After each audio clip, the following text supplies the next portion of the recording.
Hello, good morning, welcome back to the Fish Locker out on the boat. Another cracker of a morning this morning. Today's going to be a bit of a mixed day. I'm going to try and do some lure fishing and some live bait fishing over some reefs. It's been a while since I've been at sea, so I don't quite know where all the fish are. So it's going to be a bit of an exploratory day. Nice and fine in here, but I reckon it's going to be sloppy where we're going. Let's go. Oh, there is a bit of motion down here.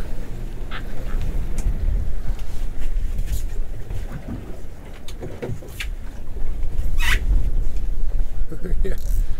Aye, just a bit. Come to an area of reef now. I'm going to have a quick drift over it with soft plastic and some jigs.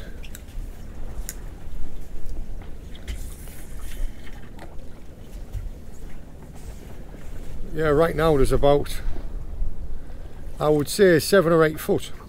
Yeah, a good 7 or 8 foot. Got a bit of confused water coming up and it's going to get quite sloppy in there as well. This is what happens when you get a lot of tide moving over a reef.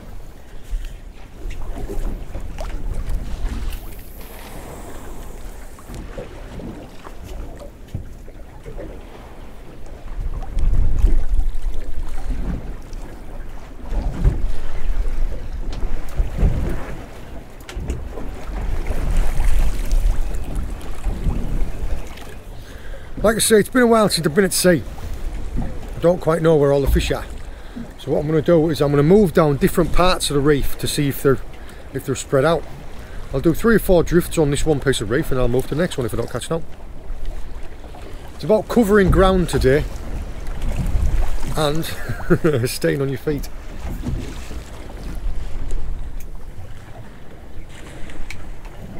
Okay.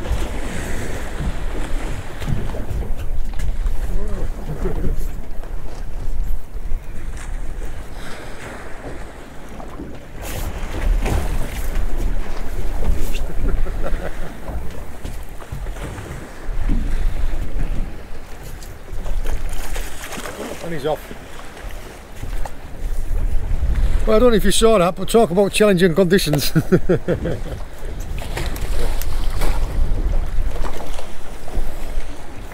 was a pollock of about £4. So I know they're there, it's just getting to them in this swell.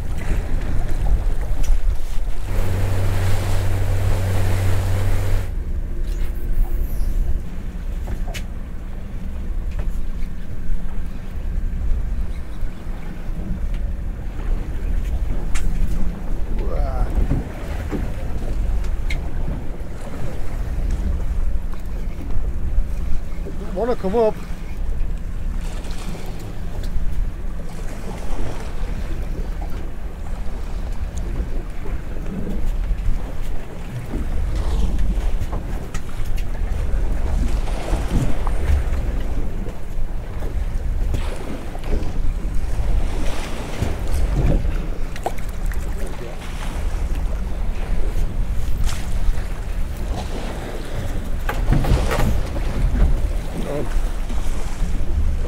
Go. First one of the day, and first one of the day in the boat anyway.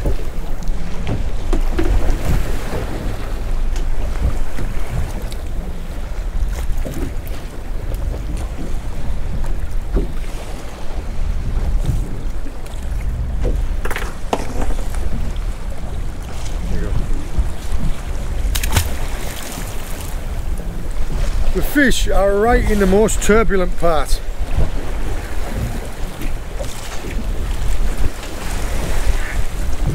This is an absolute maelstrom. Yeah. All the fish seem to be sat right on the edge of this, the roughest part possible.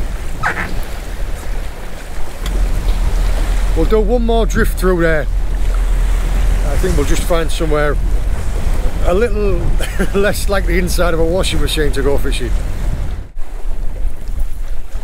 The setup that I'm using at the moment is a conflict jigging rod. and I've got a Fathom low profile on there, which there, I think it's £25 braid, and I'm just using a little metal jig. The reason that I've switched over from the soft plastic and the spinning rod was because it's just like a flipping maelstrom in there. I can't stay in good contact with the lure. I don't know when it's at the bottom, I don't know where it is. So I've switched to the jig, because the jig I can fish vertically. It's a little bit more responsive like this. You can't cast and retrieve like you can with the soft plastic, but you can jig. And I've had 2 drifts and 2 fish. So yeah, I'm going to give it one more go with this, and then we'll go and move to a different reef. We are humping through there at 2.8 knots. So yeah, we're really flying.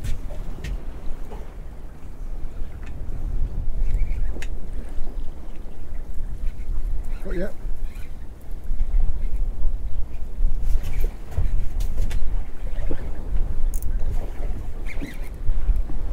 Whoa.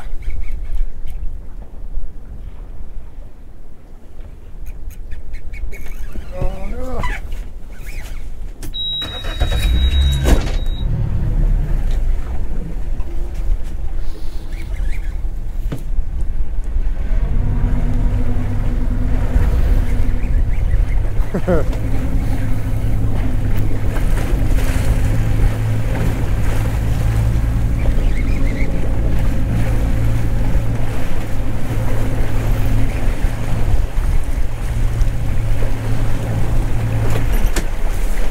Right. I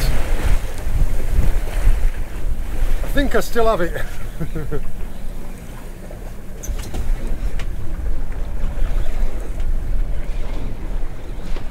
Yes, and it's a nice fish.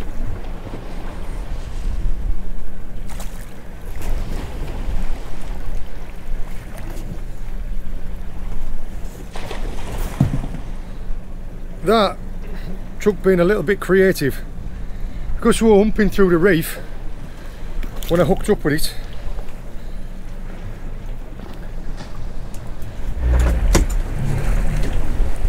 Turner's dropped into that.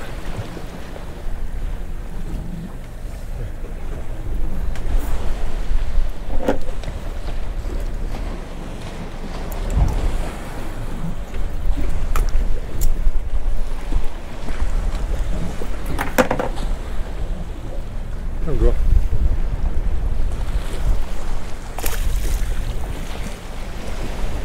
Because we were flying through here now, what had happened was, try and straighten her up,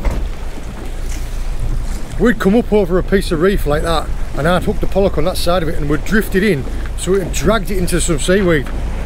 So I needed to back the engine up to get that side of it to be able to pull it out of the weed.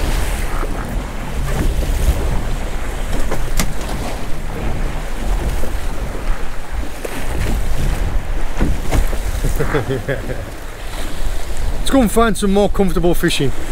See if we can't pick up some live baits on the way. Trying to catch a couple of live baits now. Oh, well, two's better than none. Yeah, if I can pick up half a dozen to 10 live baits, then when I'm fishing down over the reef with the lures, I can put a live bait on a float out. Oh, that is a brilliant live bait, that one. Little pilchard. It's like a different world down here now, isn't it? We've still got that little bit of groundswell. We've got about maybe 4 feet today, which is just that long, slow swell. Where we're going through that reef, because we've got quite a lot of tide, you've got to imagine that if normally if the water is 40 metres deep, and then over the reef if it's 20 metres deep, you still need to get that 40 metres of water over that 20 metre gap, so it's more turbulent, creates more boils and currents. And yeah, all I'm doing here now is I'm making up a couple of traces as I'm drifting through trying to catch these live baits. As I'm making up a couple of traces to fish with a float. Really simple. All I do is about 2.5 to 3 feet of 20-pound flow row, ending in a circle hook and suspend that underneath the float. Now, depending how it fishes, if we're drifting too fast for the float, you can get rid of the float and you just fish it alongside the boat. I call it direct contact live bait fishing. And that you still have the lead to carry it down to near the seabed. You just don't have the float suspending it.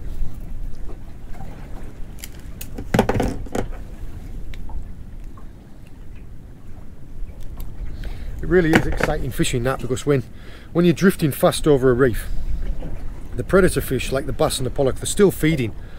They just feed harder because everything's moving faster, so they've got to strike it harder to catch it and kill it. Yeah, providing the conditions aren't too extreme when we get down onto this next set of reef. I'll put this float out.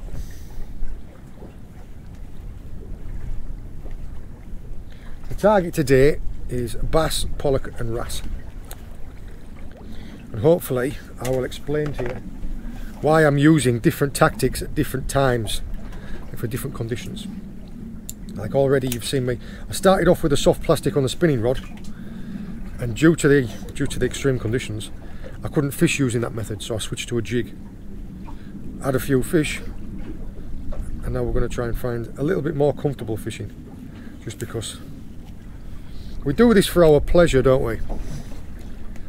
There's no point doing it if it's uncomfortable. That's 10 good live baits. Let's go and find another piece of reef. Right. I'll really quickly talk you through the setup that I'm using for the live baits.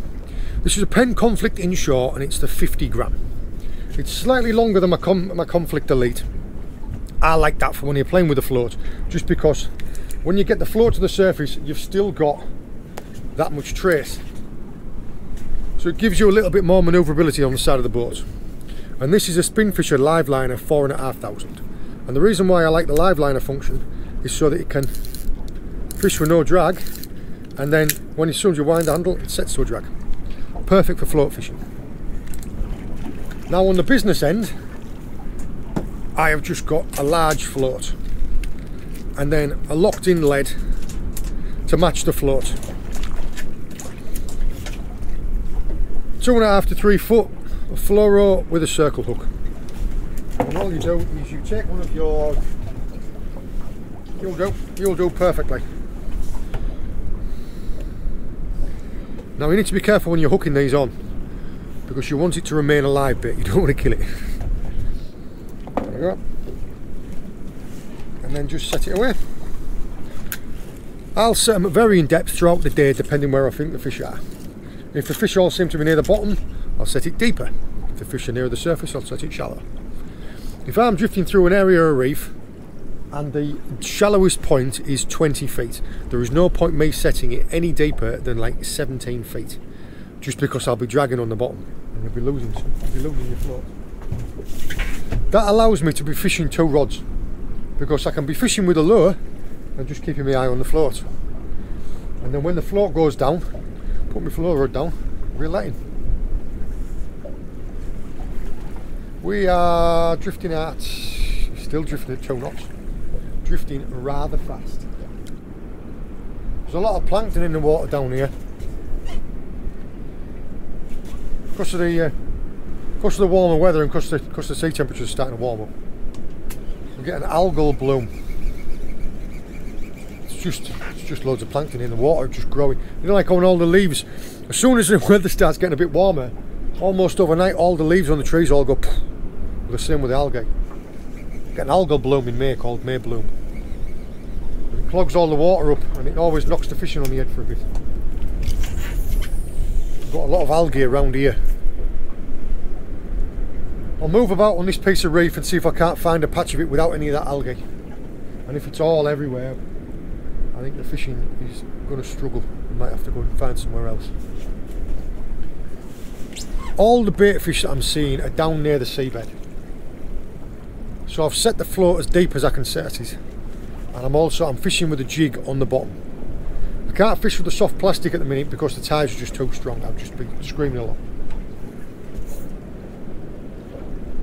I could put a heavier jig head on, but I want to keep the lures small. So unfortunately, it's about working out what you can do. Should still be able to winkle a fish out, hopefully. Yeah, when I said fish, I didn't mean starfish. Got ya.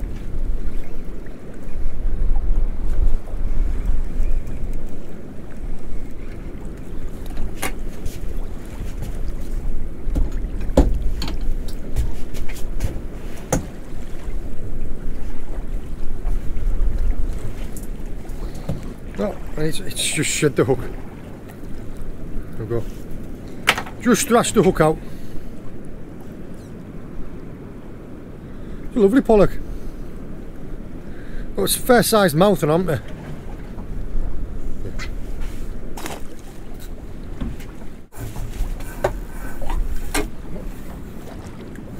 That's a fish.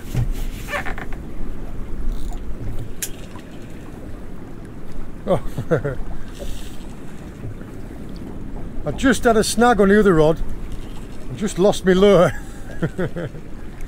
Turned round down here to go and get another one to tie a new leader on. And all I heard was zzz, zzz. I don't even know if the camera caught that.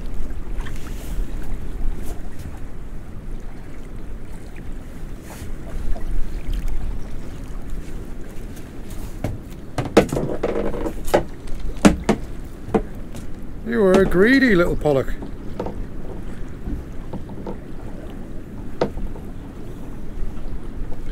Considering that sand eel was probably 3/4 the length of this pollock, he didn't mess about, did he?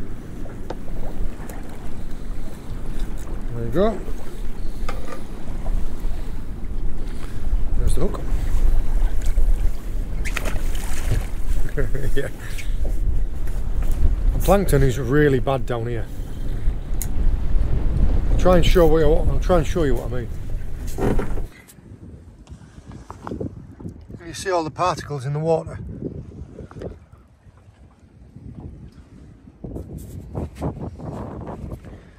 Yeah, it's just everywhere.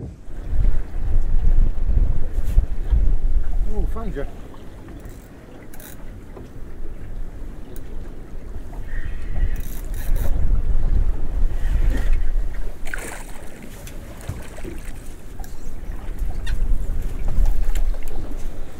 A little scrappy pollock.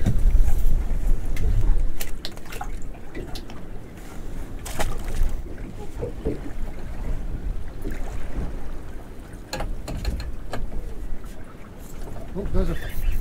Oh no! There's a fish on that one too.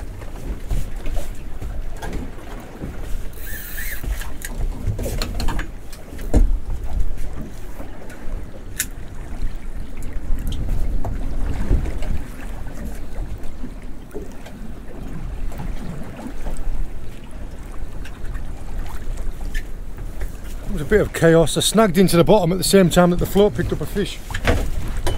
And the float's got the one that I wanted.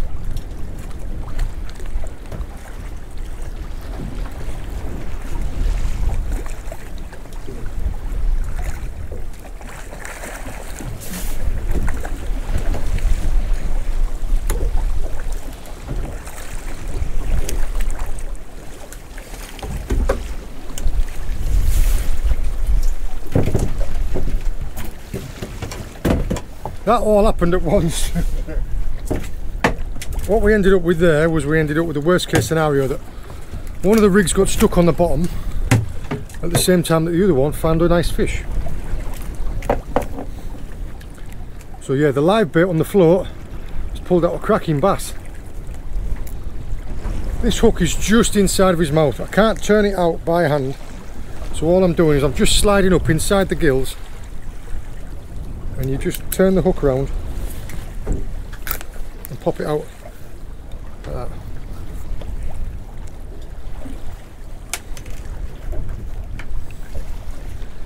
That is a beautiful bass. Need to tie a new leader on now. It's part of fishing into a reef in a real strong tide, and plus this swell doesn't make it easy because it goes everything from being like 14 metres deep to 18 metres deep to 14 metres deep.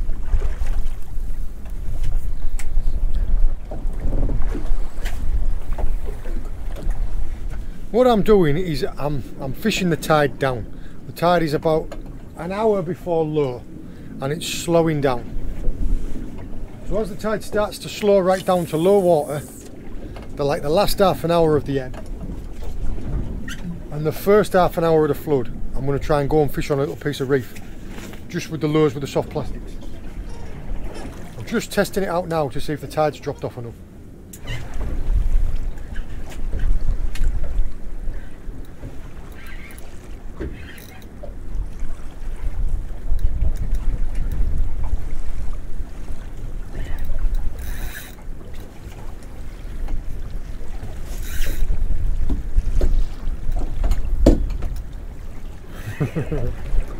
I'm glad I switched over to this soft plastic just to test to see if the tide had dropped off enough.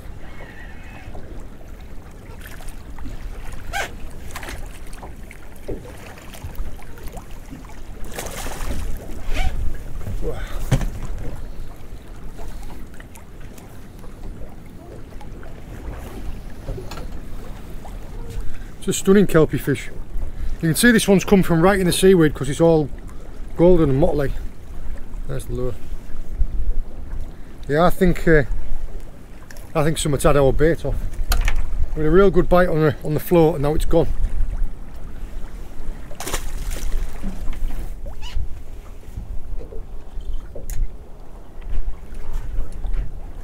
Found you.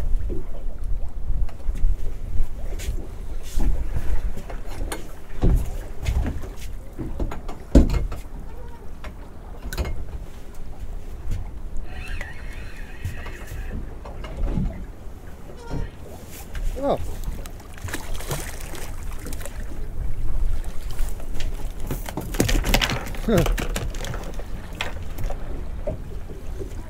This one's actually a coley. This one's a coalfish. Looks a lot like a pollock, apart from it's got a straight lateral line and it's dark on the back. Now, the only live baits I've got left now are big ones. And the lures, they keep snatching at the tail of them, so they keep tearing them. So I think what I might have to do is I might have to switch down to a really small lure. What am I drifting at now? Yeah, I've dropped to a knot now.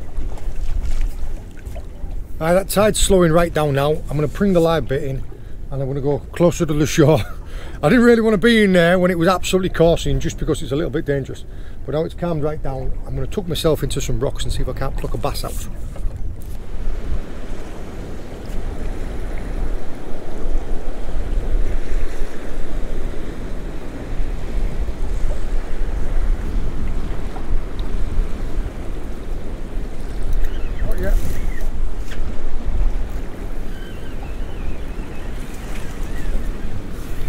Found it. Feels like a bass.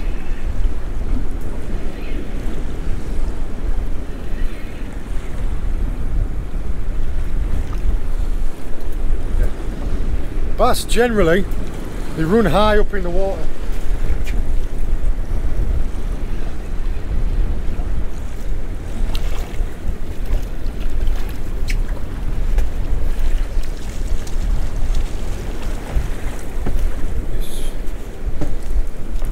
I could tell by the way that it was running it was a bass. They generally, instead of doing like a crashing dive like a pollock will just go straight for the bottom. These guys run about. There's the lure. They are a beautiful fish, aren't they? Covered in spines as well. All of these are a hard spike. Got a big spike on there, a big spike on the anal fin, spikes on the back of the gills.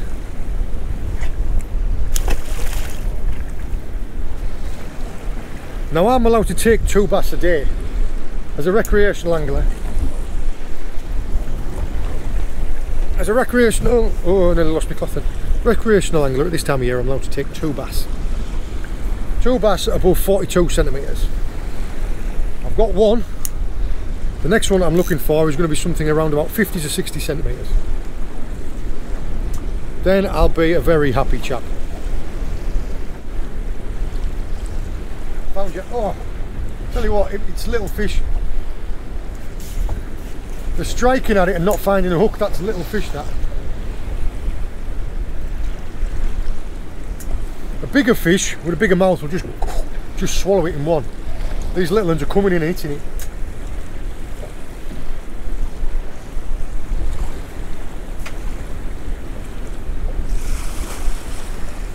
Go around and run this drift again. That was a good little drift, that.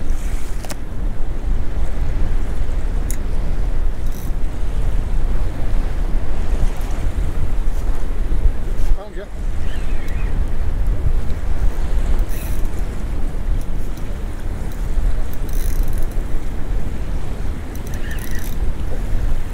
I'm using a really little lure. I switched over to a tiny lure. If I land this fish, I'll show you. But I'm going to have to take it very easy, just because it's only got a little hook on it.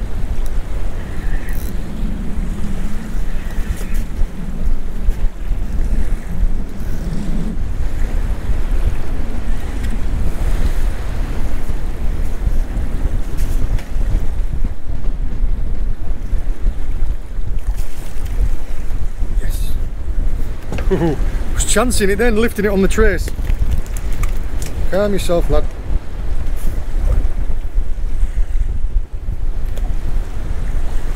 There's the lure. Yeah, look.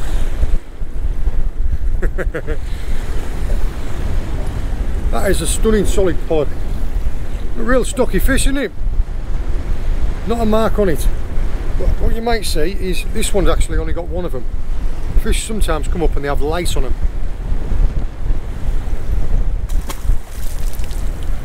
Right.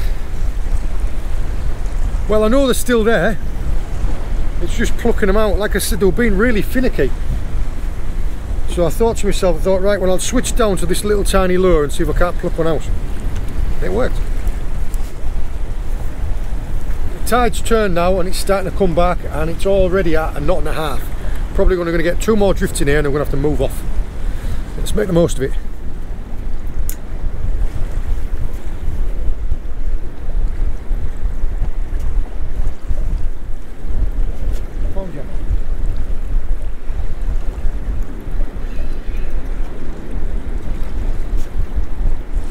Oh, it's banging about a bit like a bass.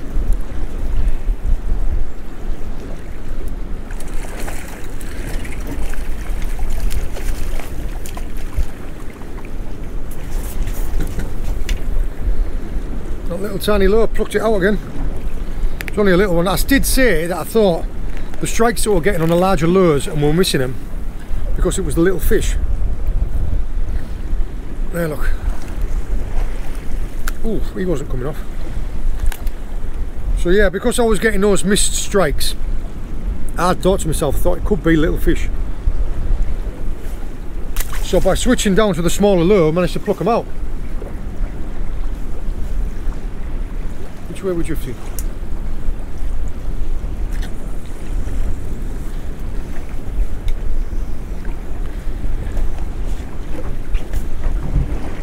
.7 knots. Tell you what, the tide today is massive. It's fair coursing now.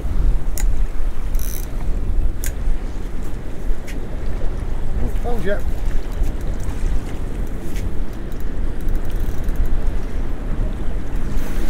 Ah, it's found the seaweed.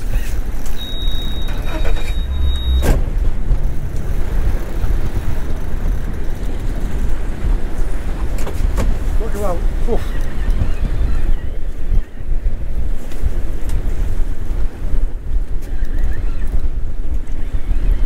Thought to myself, I thought this is going to be a wrasse.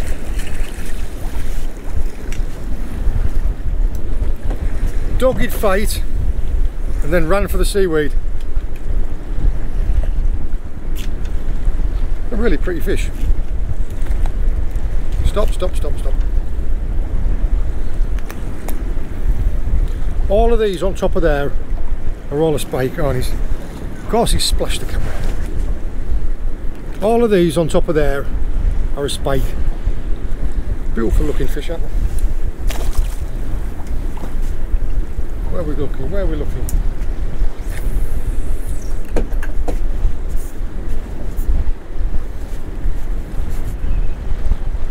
All today has been about is just adapting to what's going on and using the tackle that best suits that situation. Because at the time when I started out, I thought I was going to try and use soft plastics.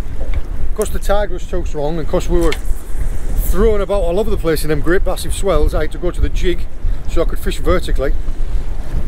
And then came onto a different reef. I found that live baits were fishing better, so I was using a setup set for live baits.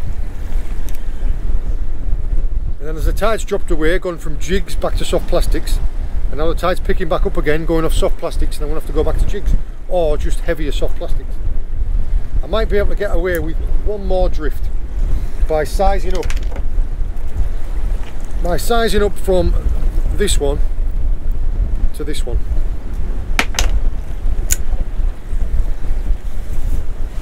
Yeah, I just can't get it down there. I can't feel. You've got to stay in contact with the lure and see what it's doing. Oh, we've got you.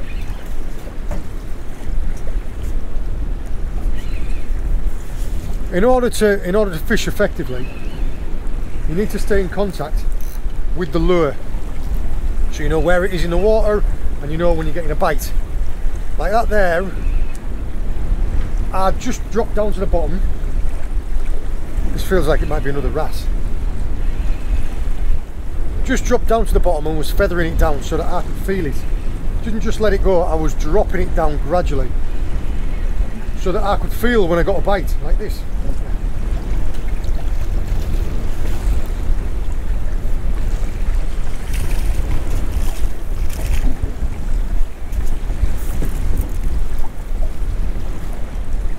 There you go. This one has got a lovely tail. I don't know if you can see the colours in that. Like blue and green. Got a rare Sarah Ashes on him and all.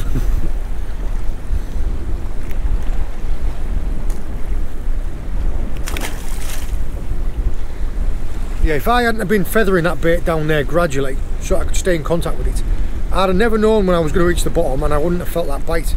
So that fish would have probably bit, took the lure and gone into a hole and snagged me up. So yeah, I'm going to have to move off this one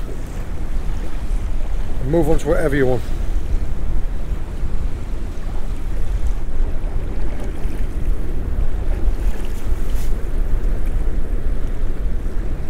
Oh, I picked it up right under the boat. Picked that one up right under the boat.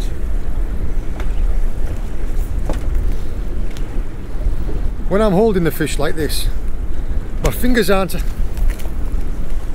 that's a perfect example there. My fingers aren't actually touching the gills, they're sliding up inside the gill cover.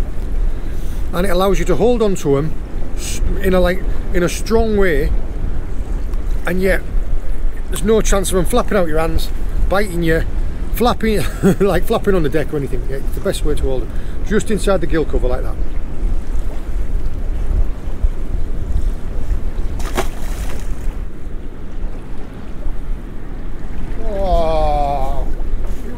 Chesting it. I could feel it knocking at it, just missed it.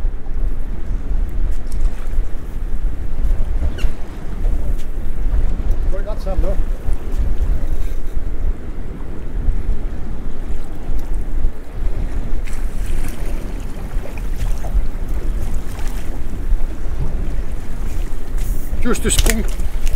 Just a spunky pollock that's obviously had his Weetabix this morning. All you need to do is just slide your fingers up under the gill cover. It doesn't come, your fingers don't come in contact with the gill membranes, and you can hold the fish strong and stable like that. Take the hook out, have your photo taken, and then just drop it straight back.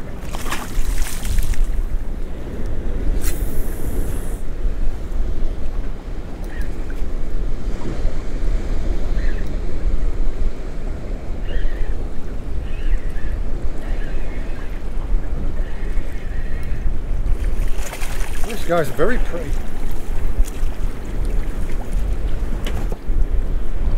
This guy's a very good looking fella. Yeah. They are just simply stunning, aren't they? They wouldn't look out of place in like a tropical fish tank or on a barrier reef or something.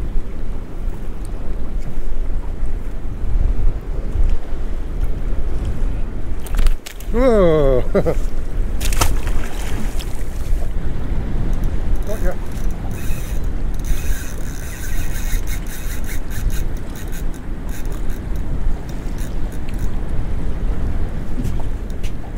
Come on, out you come.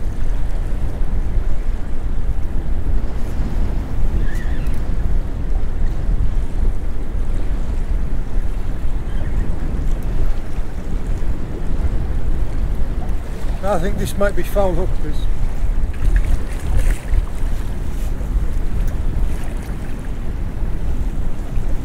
what did I say? Foul hook pollock. Hooked right in the peg. Now, because I was bringing it in sideways, that's why it felt so heavy.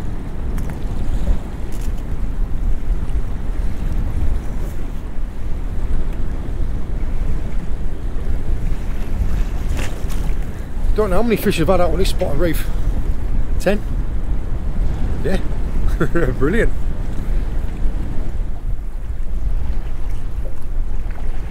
Thank you.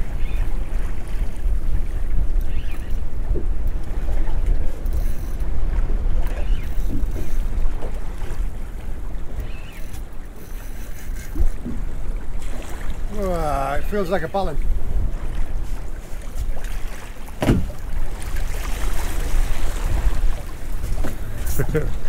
That's a big one. Look at that guy. See colours on him. He's a really good looking fella. Yeah, this guy here could be best part of 15 to 20 years old. One last look at him.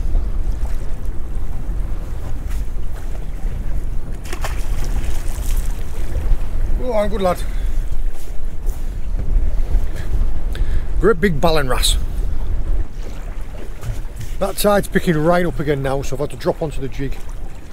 I reckon I'll get another couple of drifts, maybe half an hour with the jig, and then the tide's just going to be too strong, so I'll have to move back.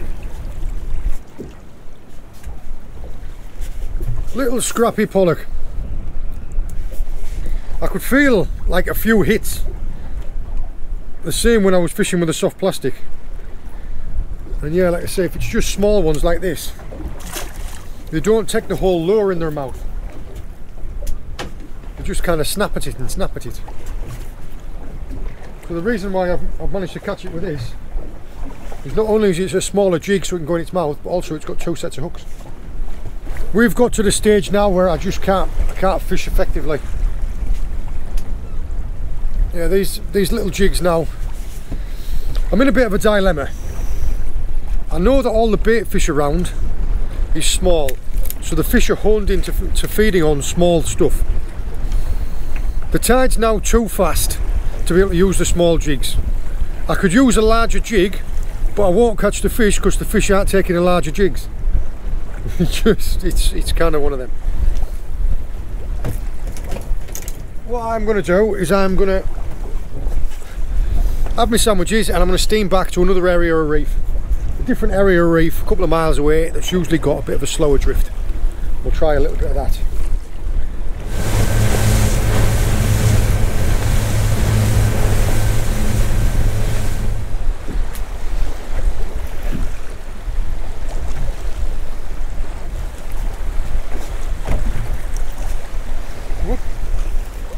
That is a very attractive, I don't know, what would you call it? Would you call it orange or would you call it rusty? Or beautiful looking ballon wrasse.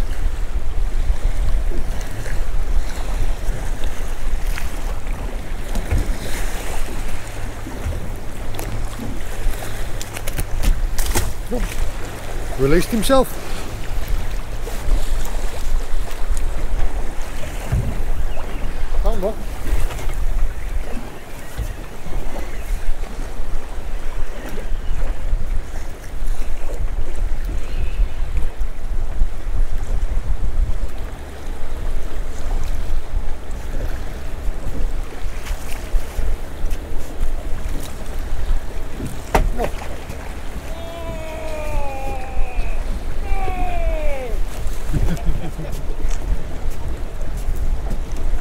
right at the side of the boat and with an audience as well. Yeah, look.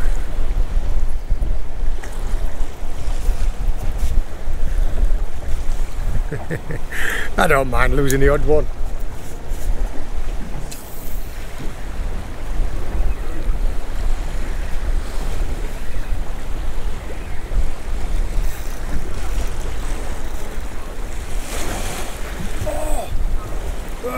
I lost another one.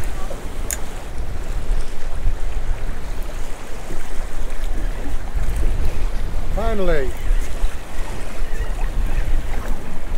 These fish just do not seem to be feeding very hard today.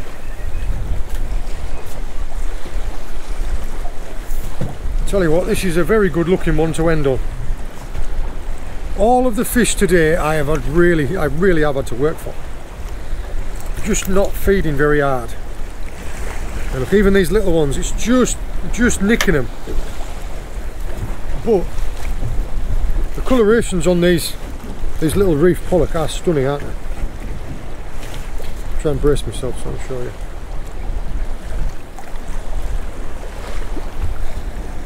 Absolutely beautiful. Now this one here is only a couple of years old.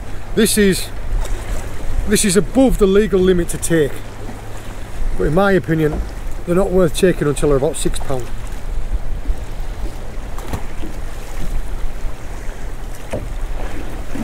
The tackle that I've been using today have been the Conflict range. This is a Conflict Elite, and this is a Slammer 4 4,500. And the soft plastic lures that I've been using today have been everything from 25 gram down to 10 gram. The jigging setup was a Conflict jigging rod with a fathom low profile. I want to take this lure off before I end up sticking the treble hooks in my fingers.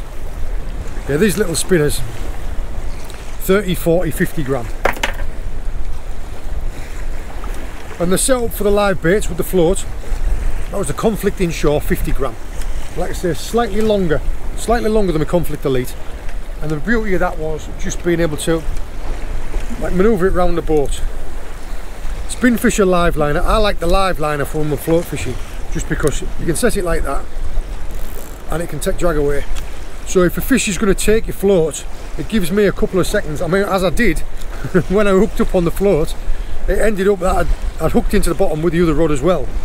So worst case scenario happened at the yeah, but I got the fish. I think it's called Murphy's Law. If it can go wrong, it will go wrong. Yeah, well, today it did go wrong, but I still got the fish. I hope that this video has been useful for you. I hope you found it interesting. All the very best. See you later.